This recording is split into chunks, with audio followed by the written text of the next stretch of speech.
Hello YouTube, DiCom here, and this video is a response to Steph Stance's most recent video, which you will find down here. You can click on that after you watch this, or in the information box over there, along with some other links. And she's identified part of the problem pretty darn well, and the links that she has in her information box with that video, if you're interested in doing further research, I think you will find yourself very well informed.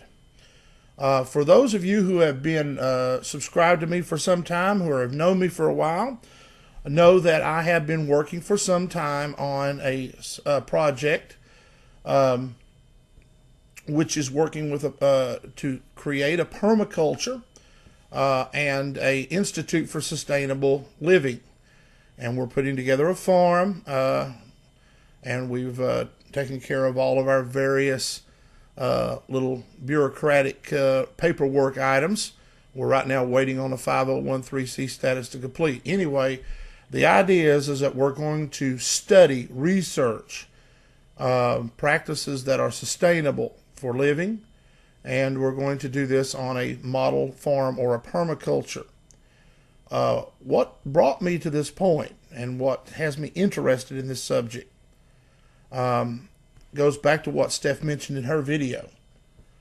I am not a human resource. I am not a consumer. I am not a cog in the machine. I am a human being. My country is not a market. It is not something to be exploited and to be raped. It is a country with a culture and a society in it, with real people, with real families who have real dreams and real aspirations. And they want to live out a real life. They don't want to be simply consumers of someone's goods. I remember back in 2000, thereabouts, I believe, when the Panama Canal was being turned over.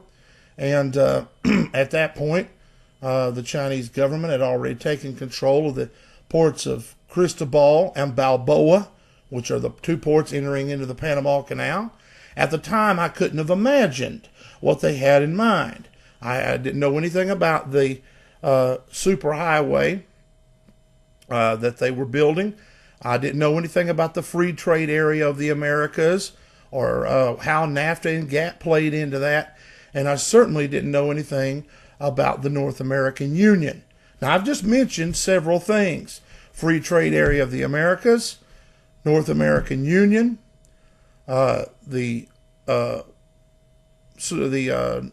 highway system there that goes along with that. You can see more about that in Steph's video. Check these things out, because the people who are engineering this stuff just look at our country as one great big market, and we're just a bunch of consumers, a bunch of numbers and statistics on a piece of paper. Meanwhile, if you do a little research on the decline of the dollar, type in spot price gold, spot price silver, and look at the exponential increase in the price of gold and silver, the decline of the dollar against the euro, you will see that we are in a recession, that we are in a state of hyperinflation, and that our economy is folding. And it is because of these policies of outsourcing and destroying our industrial capability. Meanwhile, people have become totally dependent. They are separated from the land, separated from from the place from where their food comes from, totally dependent on the markets, totally dependent on credit. And if it folds, what will we do?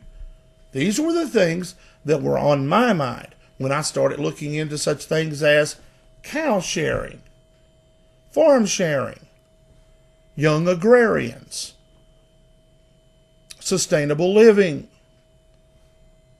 kitchen gardening, these kinds of things.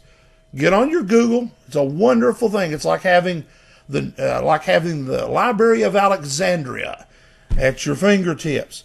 And look up agrarianism. Look up farm sharing, sustainable living, Look up cow sharing. Look up the Weston A. Price Foundation. And find out about some of these things if you're interested. If you're not, you're wasting your time watching this video. But the thing that I'm saying is, yes, let's work on correcting the problem like Steph says. Let's try our best in the area, but at the same time, start taking steps for yourself and your family today. I encourage people to look for ways to become self-employed, to own your own property, to get out of debt. Learn to store enough food that you've got enough for more than a week, more than one night. I keep enough food here at my house. I could probably do very well without going to the store for a month. Be prepared. Check out the concept of just-in-time distribution, because you'll find out a whole lot about how that food gets to your grocery store and what happens if the logistics on that break down. Anyway, just a few words here. Hope you find this helpful.